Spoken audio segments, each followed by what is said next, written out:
चल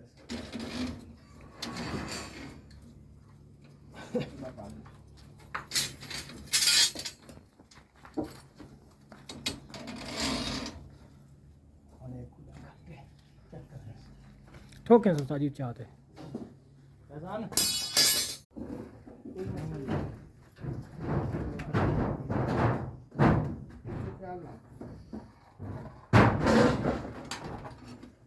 मैं भी नहीं